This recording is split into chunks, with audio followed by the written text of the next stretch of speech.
we have outlined three topics, okay, for our presentation for you this afternoon. The first topic is about the VCM itself, no?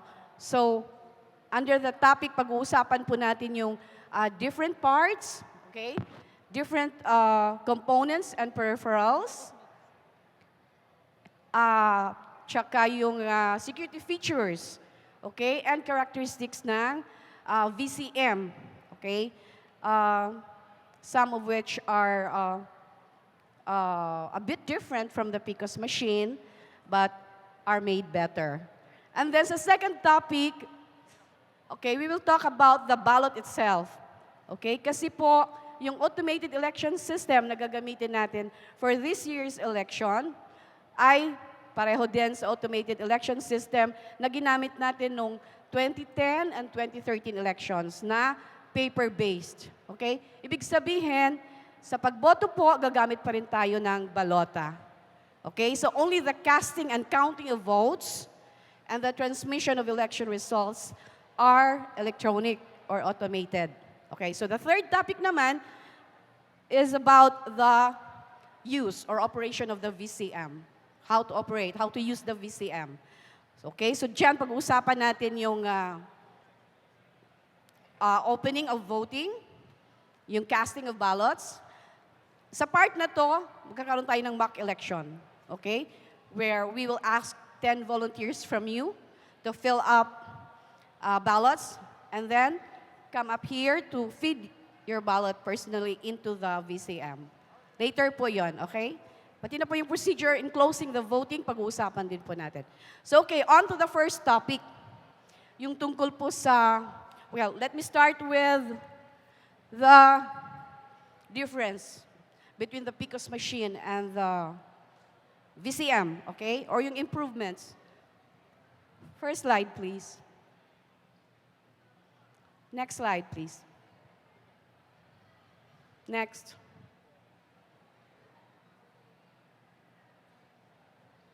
Backward. Yan. Okay. Sorry about that. Okay. Well, yung difference po, sabi nga ni Sir James, no, Director James Jimenez, and I quote him, is a matter of cosmetics. Kasi yung VCM po looks different. Its shape, its color, no, are different from the PICOS machine. And its functions are a bit different. So, kasi ang VCM is color gray, while the PICOS machine is color black. Alam niya nung mga nakaboto nung 2010 and 2013 elections.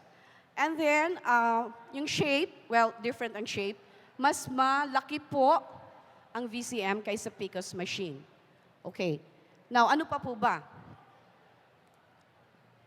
Well, yung monitor po ng LCD, liquid crystal display or touch screen ng PICOS machine is smaller than that of the VCM.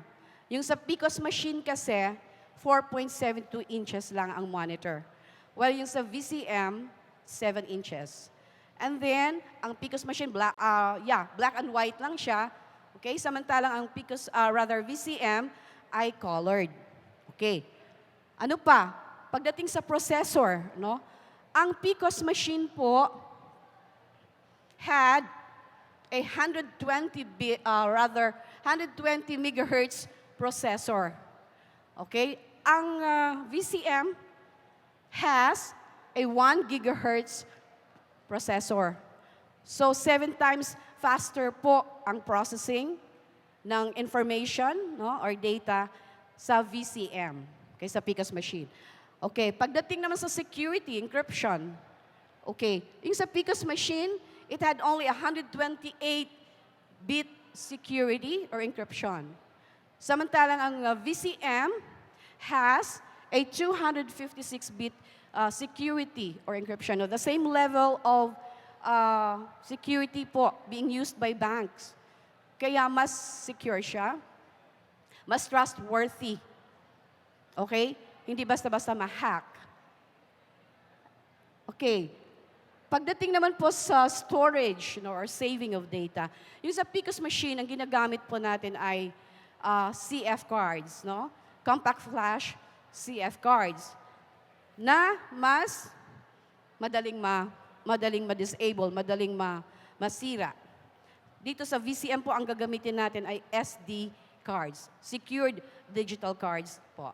Okay, mas matibay po siya. And then, yung saving of data sa PCOS machine, hindi po simultaneous. Okay? So what happened then was, information or data was stored in one card. Yun po yung main memory, CF card. And then after that was done, okay, the information or data is transferred or was transferred to the other card, yung backup memory card, backup memory CF card. Dito po sa VCM, simultaneous po ang storage. Simultaneous po ang saving ng data or information. So, okay. Let's go now to the battery, backup battery, kasi each VCM, okay, will be shipped with a backup battery card. So, ibig sabihin nun, the machine will still be able to operate even under conditions when electricity is unavailable or unreliable. No? Kung bawa may power interruption. Okay. But, yung backup battery po ng PCOS machine, no, is smaller. At saka it could last for 8 hours lang. No? Samantalang yung backup battery po ng VCM, bukod sa mas malaki, okay, mas mahaba po ang buhay, it could last for 14 hours straight. And then hindi lang po yun. Yung backup battery po ng VCM is essentially a rechargeable battery.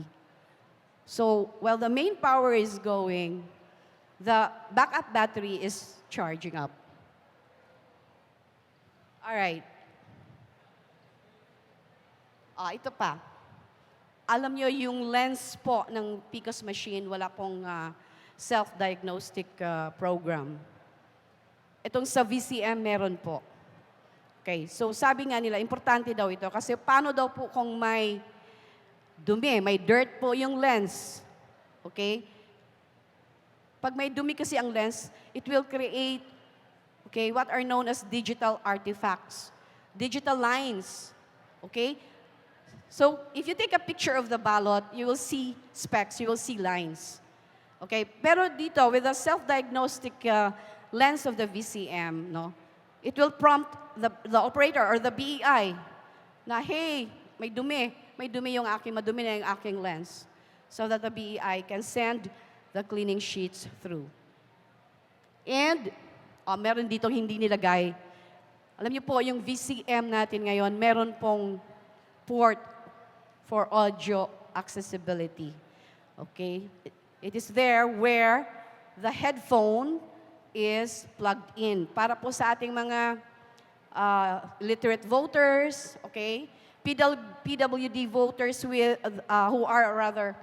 are visually impaired, yung mga elderly voters natin, magagamit po nila yung headphone kasi yung headphone, may instructions po yon from the VCM. Okay. Next slide, please. Okay. Sa parts, let's go to the parts of the machine. VCM. Okay, so sa upper part, no, top part po of the machine. Okay, dito po sa bottom, sa gitna, ay ang ballot entry slot. Okay, so dito po, insert natin yung ating balota sa ballot entry slot. Now, right above the ballot entry slot is the LCD or touch screen. Okay, now, yung mga bumoto noong 2010 and 2013 elections, siguro naman, napunan ninyo. Dati kasi, yung LCD or touch screen ay nasa facing the machine, nasa right-hand corner of the machine. Pero ngayon po, nasa gitna na siya. Okay? Tapos, mas malaki pa. Okay, right beside the touch screen are two buttons. Okay? One is colored green, the other is colored red. Now, the green button has a check mark. Okay? Ito po yung button na gagamitin natin to cast our ballot. Okay? Ito namang red button with an X mark, ito po yung gagamitin if you want to get back our ballot. Okay? If you want to return the ballot. And then, sa tabi naman niya, yung tinatawag na I-button security key receptacle. Ito yung contact point ng machine, ng VCM, para po ma-activate siya. Okay. And right below the I-button security key receptacle is the printer compartment or the thermal paper compartment. Dito po i-install yung thermal paper na siyang gagamitin to print the election returns and all the reports. Initialization report, diagnostics report, precinct statistical report, audit log report, etc. Dito po, lalagay sa thermal paper, sa thermal paper compartment. Okay, how about sa sides ng machine? Meron ba dyan na makikita tayo? Meron po, facing the machine. Okay, sa right side, dito po yung sinasabi ko kanina na audio port accessibility, kung saan po ipa-plug yung headphone. Okay? Dito naman po sa left side, may tatlo pong compartments dito. Okay? Sa leftmost, ang tawag dito ay Ethernet port. Okay? Dito po i-insert yung device for transmission. Okay? Katabi niya ay compartment labeled A. Okay, dito po i-insert ang main memory data SD card. Okay, so rightmost naman yung slot or compartment for the backup main memory data card. Dito po ilalagay yun. Siyempre sa likod meron din. Okay. Next slide, please. All right. Ilan yan? 1, 2, 3, 4, 5, 6, 7. Dito po sa leftmost, okay, yan po i-plug, i-insert, or i-connect yung backup battery. Ang tawag dito ay DC port. Okay? Or backup battery port. Okay. And then, sa dulo, sa kabilang dulo naman, yan po yung DC port. Dito po naman, ipa-plug yung, or i-connect po yung adapter, power adapter. Okay. Sa tabi niya, okay, ito yung power button that will be used in turning off and turning on the VCM. Sorry. And, yes, katabi po ng power button is the slot for the USB transmission device. Now, yung sumunod na tatlo, that will not be used. They will not be used in our election on May 9. Okay? So, wag na natin pag-usapan siguro. Alright, next slide, please. Sige. Okay, back. Okay. Sige. Wag na natin pag-usapan. Dito na tayo sa icons po na makikita natin sa touch screen, no? Okay. So, at the upper left corner of the machine, okay, may icon po ng battery dyan. Malalaman po ninyo kung ano po ang naka-connect na device sa VCM. Okay. Kung yun ba ay battery lang, or kung yun ba ay battery plus adapter, or kung adapter only. Makikita po dito yan sa upper left corner of the machine. Dito din makikita po yung state ng machine, whether it is open or not. Dito rin. Now sa lower, okay, left corner of the machine, ito yung importante. Titignan nyo to pag kayo bumoto. Ito yung number of ballots cast. So ibig sabihin, before you cast your ballot, titignan nyo kung ilan na yung number of ballots cast dyan. So say, halimbawa, 7 na. Okay? So pag-cast nyo ng ballot ninyo, okay, dapat mag-increase siya by 1. Dapat maging 8 siya. Okay. Dito naman po, Sa upper right corner of the machine, diyan po makikita natin yung date and time. At sa baba niya, yung present code. Okay? Next, please. Next slide, please. Okay. Ngayon naman, yung security features. Let's talk about the security features of the VCM. Well, unang-una, precinct specific po. Each machine is precinct specific. Kasi meron pong precinct information programmed into each machine. Okay? So, nandyan po yung name of the region, province, city, municipality, barangay, polling center, clustered precinct, machine ID, number of registered voters, number of voters who actually voted, okay, and number of rejected ballots, and so on and so forth.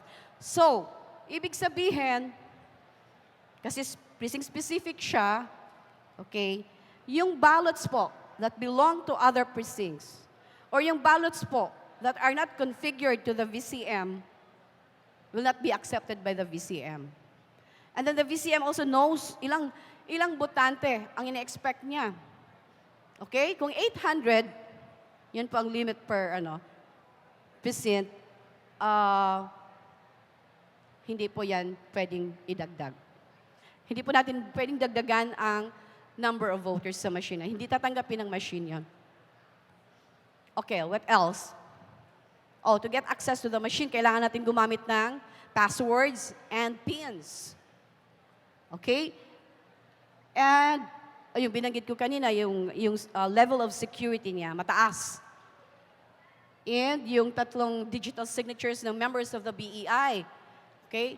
Bago po, upon closing the voting, pero bago po mag-print ng election returns, ang members of the BEI, ay kailangan po munang i-enter ng members of the BEI yung kanilang digital signatures na tinatawag.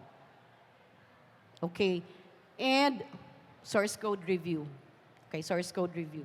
Nagkaroon po talaga ng source code review 7 months before, 7 months ahead.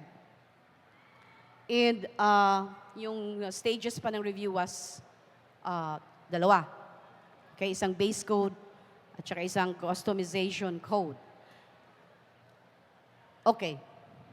Ito, new feature ito ng machine. Yung tinatawag na on-screen verification. Okay, ito yung feature of the machine, okay, which will allow the voter to verify or review his vote. Okay, makikita na po natin ngayon through this feature yung ating mga binoto. Okay?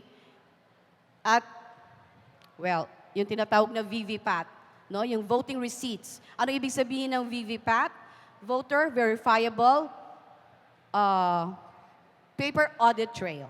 Pero yung VVPAT na yan, please note, hindi po natin yan pwedeng ilabas sa polling place. Meron pong ballot box, no, that the COMELEC will provide for that, ballot box for the VVPAT. Okay? It's an election offense po, ang paglabas po ng VVPAT outside of the polling place. Okay. So ayun, gaya ng sinabi ko kanina, the machine will is precinct specific. So it will reject what? Fake ballots, photocopied ballots, okay? Duplicate ballots, okay? Kasi hindi yun nakakonfigure sa kanya, okay? And, okay. The machine scans both sides of the ballot. So meaning, when you feed your ballot, okay, a scanner on top and a scanner below will take a picture of the ballot as the ballot passes through. Okay. Next slide, please. So overall, we can say that the VCM is accurate, verifiable, secure, practical, fast, accessible, and transparent. Next slide, please. Okay. Dito po, ito na yung second topic, no? Yung tungkol sa ballot. We will talk about the security features, some of the security features of the ballot here. Pati na po yung how to fill up your ballot. Okay? Ano po yung different types of messages na lalabas sa touch screen. Okay? If the VCM rejects your ballot, we call that error messages. Okay? Pero hindi po ako magdi-discuss niyan sa inyo. Okay? Ang akin pong kasama, si Miss Crystalline Magsino will be the one to talk about the ballot. Okay? So I'll give the floor now to her. Miss Crystalline? I'll go back later sa... Okay, so good afternoon everyone. Before I start yung discussion dun sa ballot, pwede bang humingi ako sa inyo from the audience ng 10 volunteers para po bumoto, i-experience ang ating pag-fill up ng balota. Sige ma'am, I'll get 5 dito. Kayo na bahala sa 5. So 5 lang. 5. Kayo naman yung 5.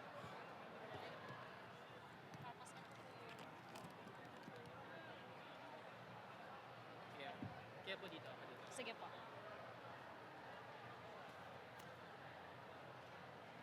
Okay. I need 5 volunteers from here. 5 lang ha, kasi 10 ballots lang yung ano natin eh. Sorry. Sino pa dyan?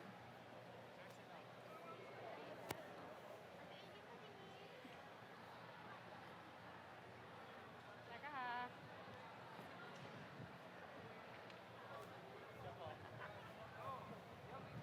Sino pa? Okay. So habang tinitingnan nyo yung balota nyo, makinig kayo sa akin kung papaano ba yung mangyayari sa ating balota. Okay. So this is our ballot. Kung mapapansin nyo, sino dito ang nakaboto na 2010 and 2013? So kung mapapansin nyo, yung ginamit natin na balota before, mas mahaba siya. So irregular yung shape ng ating balota. This is 19 inches, 19-inch na balota. Why? This is one of the security features. Kasi, kaya ganon, hindi siya, this ballot is neither an A4 size or a legal size one kasi ginawa siyang 19-inch para hindi siya ganon kadali makopya or ifo-photocopy mo. So, kung gusto mong i-copy, you have to have this kind of paper na ganito yung length. Okay, so ano ba yung makikita natin sa balota? Dito sa face natin, official ballot, national and local elections 2016. So andito yung region, yung province, yung municipality, the barangay, so yung precinct, and the polling places. So andito rin siya. Meron din tayo ditong instruction on how to vote. And then, dito sa may part na to, okay, so kung nakikita nyo, meron tayo ditong number kung ilan ba for specific position yung pwede nating iboto. So for president, ilan ang dapat nating iboto for president? 1, of course. For vice president, isa lang din. Senator, 12. Mamaya malalaman natin kung bakit ko binabanggit yung number ng mga kailangan nating iboto. Okay. Member of the House of Representatives, 1. Provincial Governor, 1. Provincial Vice Governor, 1. Member of the Sangguniang Panlalawigan, 4. Mayor, 1. Vice Mayor, 1. Councilor, 8.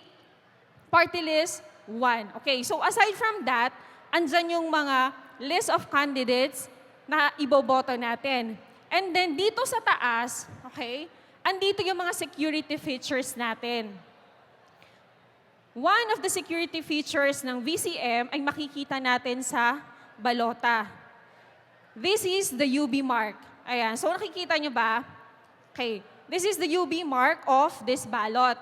ibig sabihin, kung walang UV mark, ang itsura pala ng UV mark natin, Philippine flag siya. Okay, so pag ang balota nyo ay walang mark na ganito, hindi siya babasahin ng ating machine. Kasi po, kung ang ating makina ay precinct specific, meaning magagamit lang siya kung saang presinto siya nakaprogram or nakalaan. Ang ating balota, ganun din. Precinct specific siya, meaning hindi mo siya pwedeng kung saan-saan na VCM ipapasok. Halimbawa, mahaba yung pila doon sa presinto ninyo, hindi nyo siya pwedeng ilagay or i-insert sa VCM ng ibang presinto. Okay, so doon sa may mga hawak ng balota ngayon, tingnan nyo doon sa taas, meron dyang red na print nakalagay, do not print here.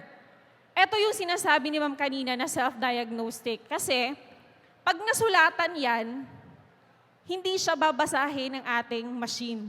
Magpa-prompt ang machine natin na meron siyang na-detect na self-diagnostic failed.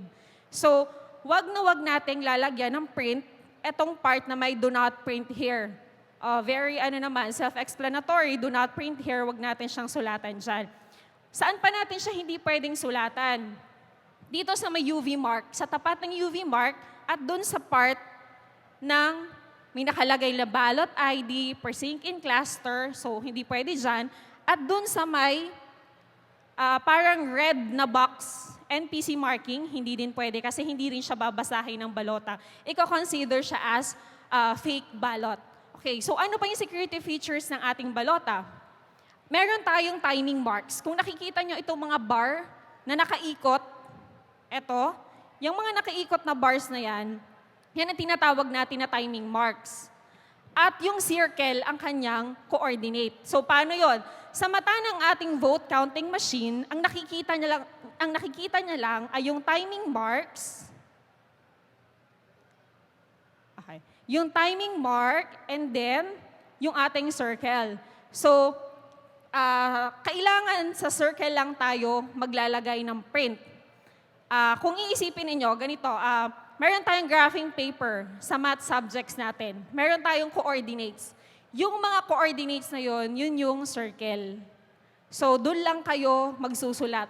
Huwag kayong matatakot na halimbawa, nag-shade kayo sa unahan, babasahin siya sa likod. Kasi unang-una, hindi po pantay ang circle sa unahan at sa likuran.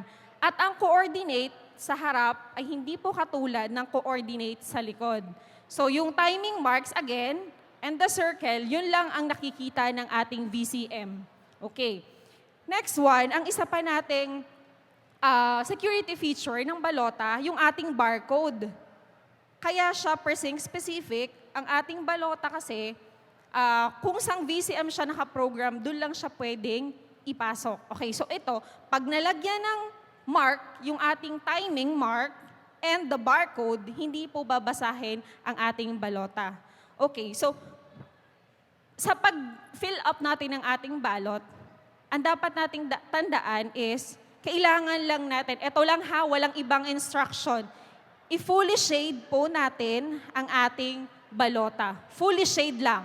Kasi, kung ang gagawin ninyo is ganito, kaliit, okay, ganyan kaliit ng mga marks, sobrang liit, at hindi siya papasok sa 15% threshold, hindi po siya babasahin ng balota.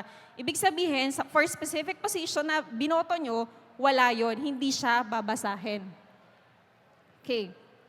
Ano pa yung mga hindi babasahin ng ating balota? Ito, yung sinasabi ko kanina, ng VCM rather, barcode. Sinulatan natin ang barcode. Ayan, nilagyan ng kung ano-anong lines.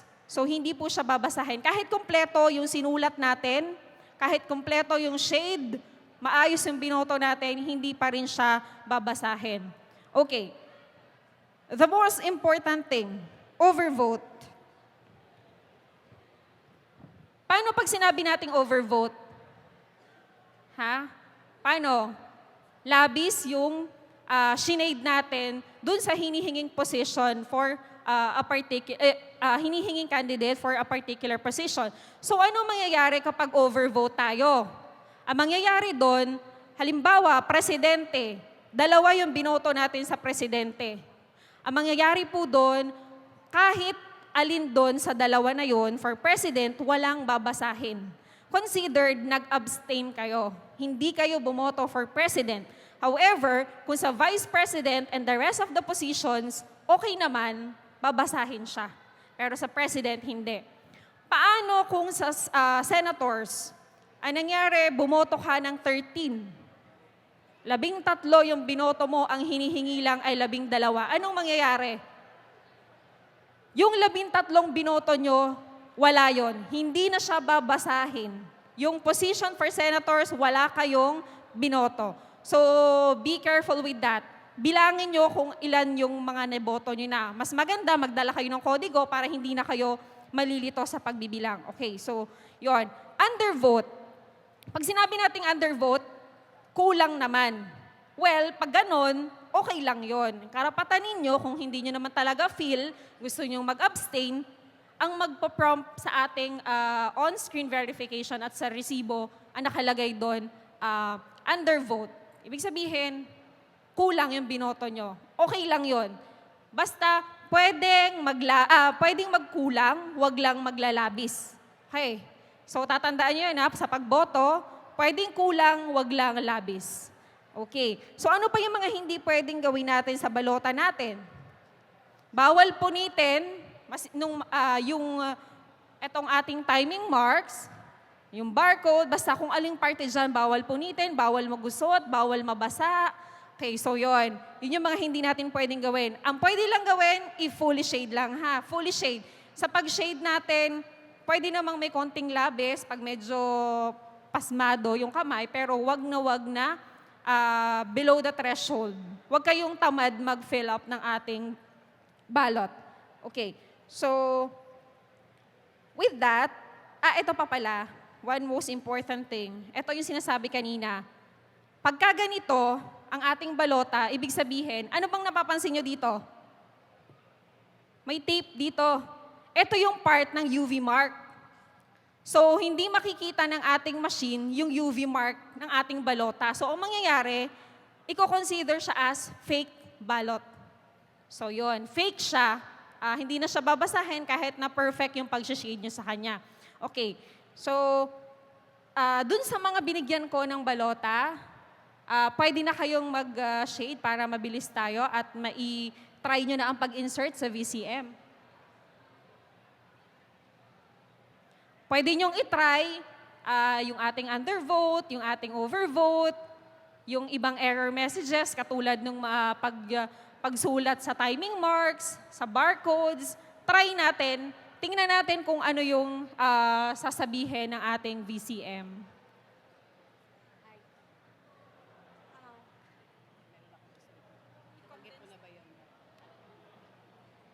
Gusto ko lang idagdag yung tungkol sa, binanggit ko kaninang error messages. Okay? Yun yung mga messages na lalabas pag ni-reject po yung machine, yung balota. So one example is yung misread ballot.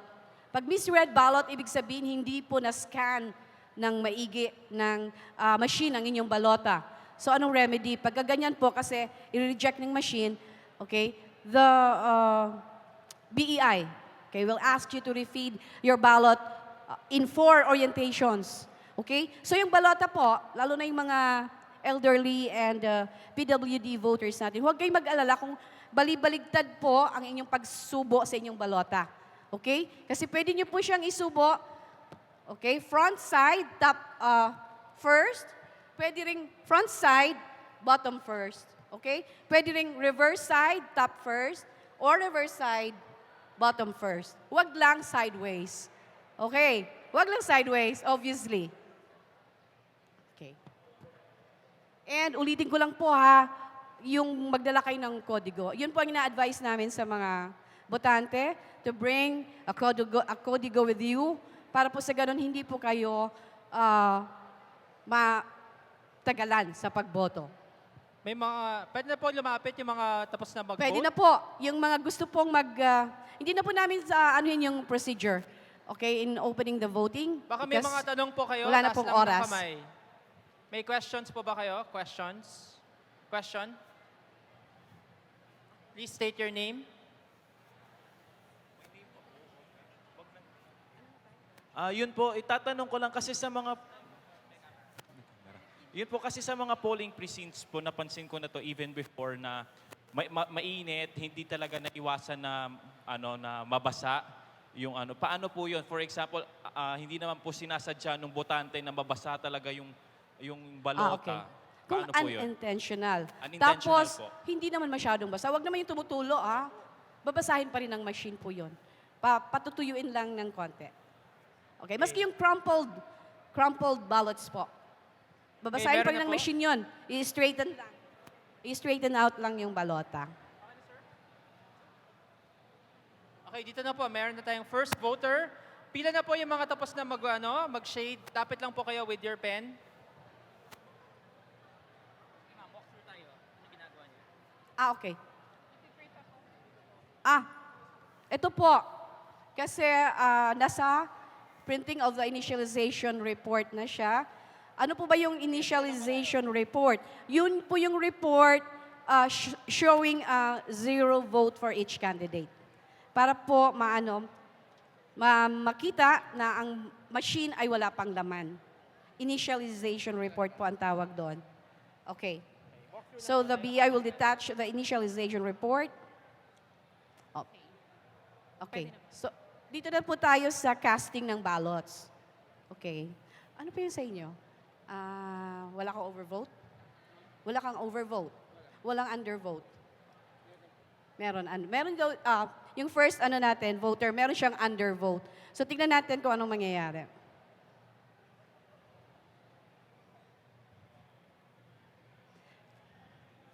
So the machine is processing your ballot. Ayan na yung online verification. Dumabas yung balota. Or rather, yung mga binoto mo. Your vote receipt is being printed. Ito po yung voting receipt. Yes, please. Okay. Okay, so on the day of election po, ganito po ang mangyayari. Pag na-insert na yung balota, gently lang, pag kinagat na siya, diretso na siyang papasok. Automatic po, meron tayong 1 second, automatic na magkakas ang ating balota. So ang mangyayari po, automatic din na magpiprint ng resibo ang ating machine. Sa resibo po, doon po natin makikita yung mga binoto natin. So ano pong mangyayari? Ganito po ang mangyayari. Meron pong support staff, third member, ang ating Board of Election Inspector. Andito po siya nakaposisyon sa likod po ng ating makina. Ang gagawin po ng Board of Election Inspector, itutupi niya po paunahan o patalikod sa kanya yung resibo para masigurado na hindi po makikita ng third member ng BEI ang resibo. So, ikaw lang ang pwedeng makakita bilang botante. Itutupi ko, and then gugupitin ng third member ng BEI. Lalagyan niya ng initial. So, lalagyan Sa ng initialization initial. report kasi, okay, may space doon for the signatures and thumb marks ng members of the BI. So lahat sila pipirma doon, mag-fix ng kanilang thumb mark. Pati po ang representatives ng candidates, representatives ng political parties, at ng watchers ng accredited citizens arms ng COMELEC. Kung nandun sila, sila din po ay magpipirma sa initialization report. Okay, so ganito ang mangyayari. Kapag nagkaroon na ng initial ang ating resibo, bago po iabot sa ating botante ang resibo niya, kailangan muna niyang lagyan ng indelible ink. Remember, hindi niya pwedeng makuha kaagad, kailangan muna niya na malagyan ng indelible ink. So, kunwari po... Pero teka muna, anong nangyari sa balota niya? In-accept ba ng machine? Apo. Okay. Okay, so ito, kunwari, sa right forefingernail niya, kunwari lang, lalagyan ko siya ng indelible ink, and then right after, saka ko po ibibigay ang kanyang resibo. Meron po siyang time sa isang area na sasabihin po ng ating BEI kung saan mo siya pwedeng i-check, tingnan mo kung tama. At pag okay na po, pinaka-importante pong tatandaan natin, bawal na bawal pong ilabas ng presinto ang ating resibo. Pag po na-review nyo na, okay na po, kailangan nyo po siyang ibalik or ihulog sa ating receptacle o sa voter's receipt receptacle na ipoprovide po ng COMELEC. So, for now po, eto na lang, isipin natin na ito po yung VRR o yung receptacle. Ihuhulog po niya dyan. And then, lalabas na po siya ng presinto. Okay. Pati ang marking pen, di pwedeng ilabas, ha? Ballot secrecy folder, hindi rin po pwedeng ilabas. Okay, next, please. Ayan, ano yung sa'yo? Meron ka bang X-mark? Ambiguous mark? Sa Counselor, bali 7 lang pinili ko doon. Ano po? Sa Counselor, 7 lang. 17 sa counselor. 7. 7 lang. Kulang ang isa. Ako lang na isa. Undervote. Okay. Sir, gawin natin. Kasi running out of time na yata. Okay lang ba?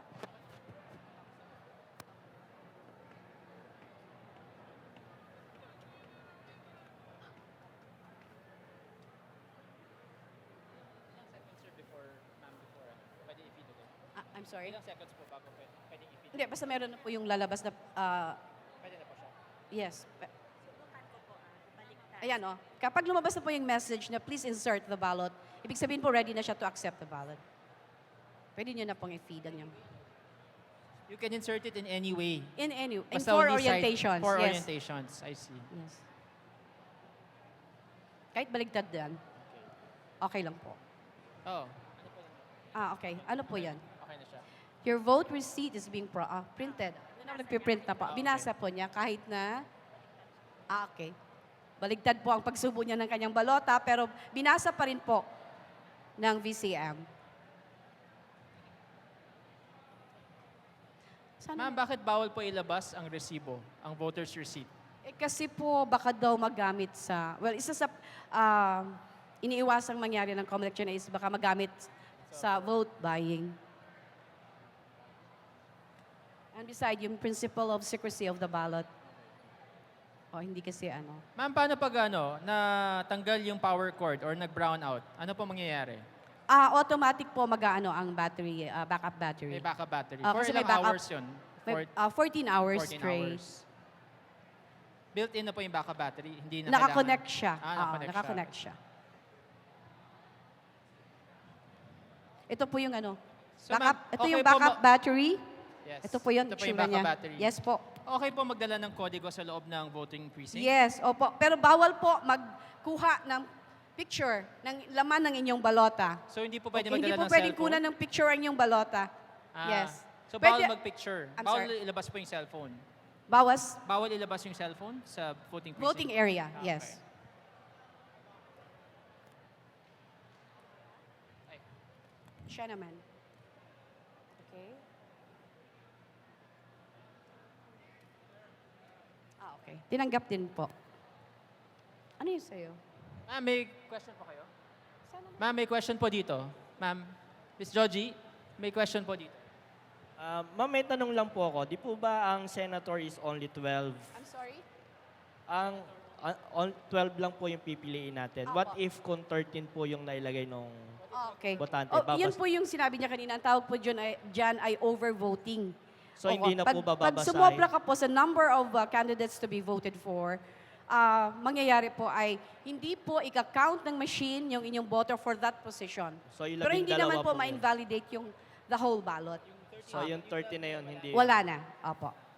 Ma'am, party list, ilan po? Ha? Ilan po pwede i-vote sa party Ay, list? sa party list, isa lang po. Isa lang. So, Opo. pag nag-vote po kayo ng dalawang party list, invalid na rin yung vote na yun? Oo. I see. Your vote So, for that please be position careful. will not be counted by the machine.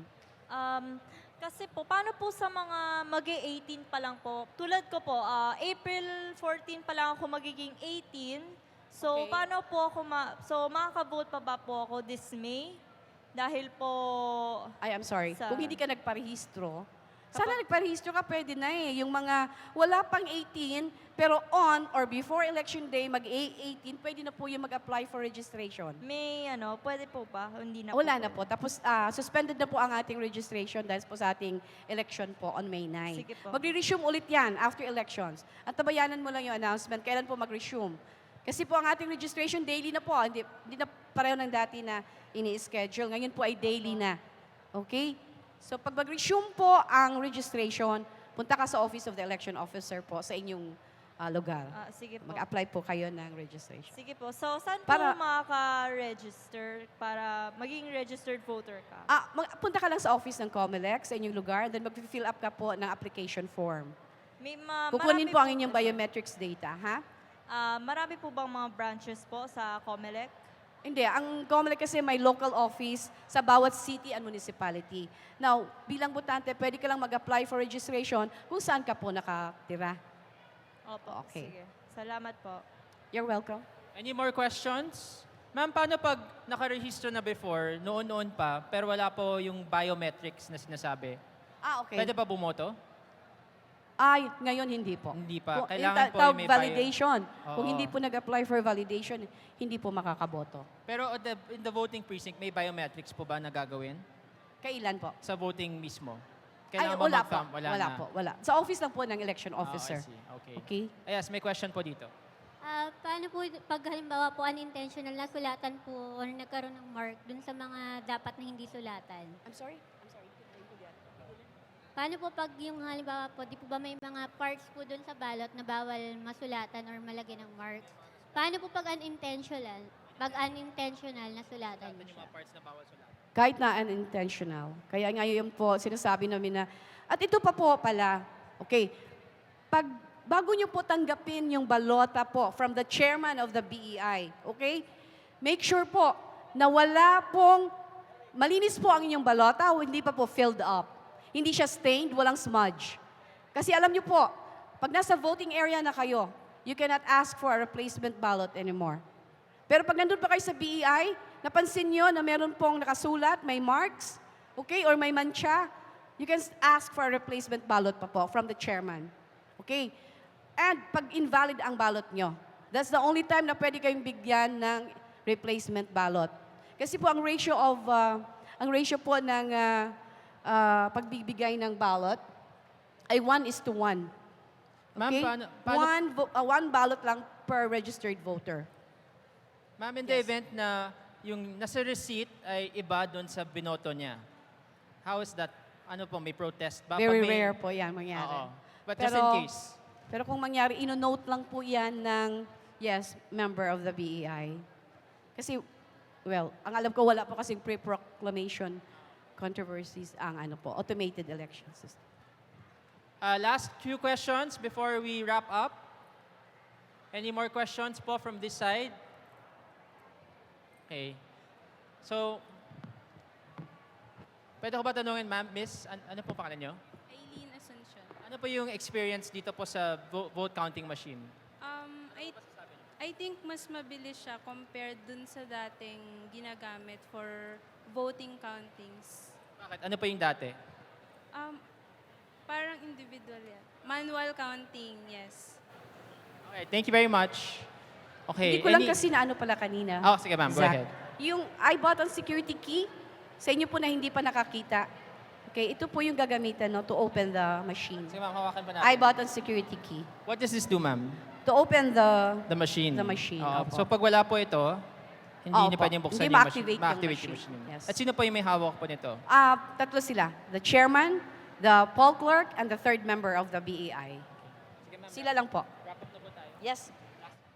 Thank Okay, you very so much. dahil po ang ating machine ay nakakonfigure lang, ang ating demo machine nakakonfigure po siya sa 10 ballots, pwede ba ako makarequest, Ihang Maganda, halika rito.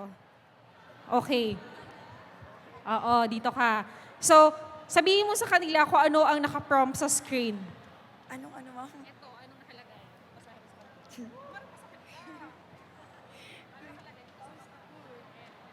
Ballot cost. Ballots cast 10.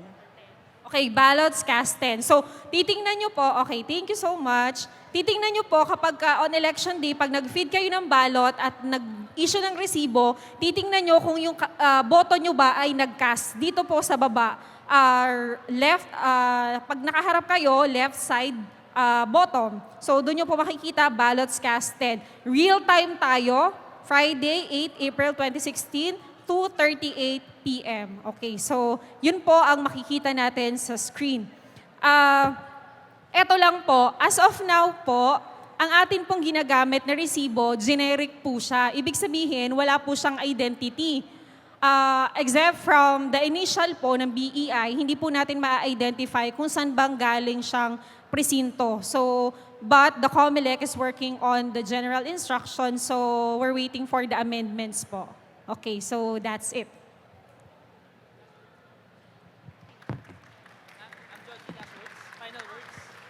Well, as a last word, gusto ko lang sabihin po na ang pagboto is both a right and a privilege.